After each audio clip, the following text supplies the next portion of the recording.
বর্তমান প্রেক্ষাপটে আপনি কাকে বিশ্বাস করবেন, যেখানে মায়ের নিশ্চয়তা ছেলের কাছেই নাই। আসলে উপরে যেই কুলাঙ্গারকে আমি দেখাচ্ছি, এই কুলাঙ্গারকে আসলে কিছু ভাষায় বলা যায় না, যে একজন ছেলে হিসাবে একজন মাকে কিভাবে মেরে ফেলার চেষ্টা করে বা মেরে ফেলে।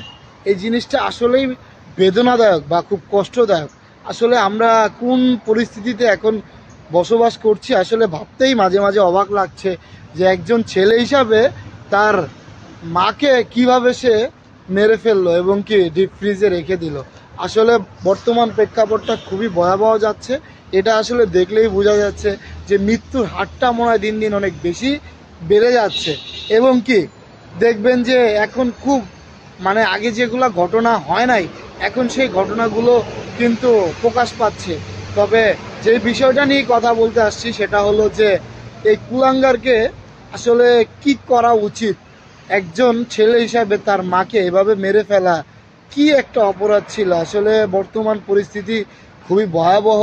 এই পরিস্থিতিগুলো দেখে আসলে গা শিউরে ওঠার মতো, যে এই কুলাঙ্গারকে যেন এমন শাস্তি দেওয়া হয় যে বাংলাদেশে এমন ঘটনা করার আগে কেউ দুইবার চিন্তা করবে বা পাঁচবার চিন্তা করবে। এই কুত্তার বাচ্চা ছাড়া কিচ্ছু না।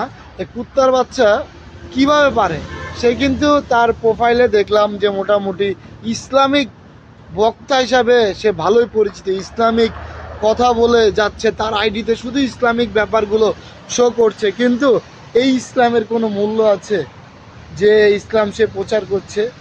যে তার মাকে সে নিজের হাতে মেরে ফ্রিজে ঢুকিয়ে রাখছে। আসলে এই জিনিসটা খুবই ভয়াবহ এবং মর্মান্তিক। এমন সন্তান যেন কারো না হয়। সারা জীবন আপনার সন্তান ছাড়া থাকুন, কিন্তু এমন সন্তান যদি গর্ভে ধারণ করেন তাহলে কিন্তু আসলে বাস্তবতাটা খুবই ভয়াবহ।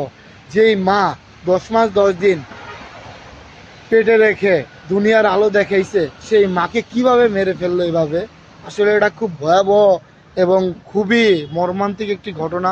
এটা নিয়ে কথা বলার আসলে ইচ্ছা ছিল।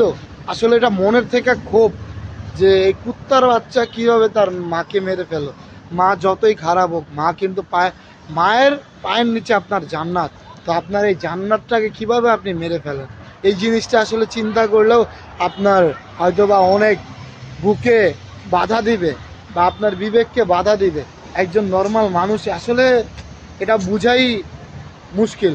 তো এই জিনিসটা নিয়ে আসলে প্রতিবাদের মতো একটা ব্যাপার নিয়ে ভিডিও করলাম, যে কুলাঙ্গারকে যেন এমন শাস্তি দেওয়া হোক যেন বাংলার বা বাংলাদেশে বা ইতিহাসে যেন সেই সাক্ষী হয়ে থাকে, যে এমনভাবে ওকে শাস্তি দেওয়া হোক যে কিভাবে তার মাকে এভাবে মেরে ফেলে রাখলো। তো সবাই আশা করি মতামত জানাবেন, ভিডিওটা শেষে কমেন্টে জানাবেন মতামত, যে এই কুলাঙ্গারের বাচ্চার কি শাস্তি হওয়া উচিত।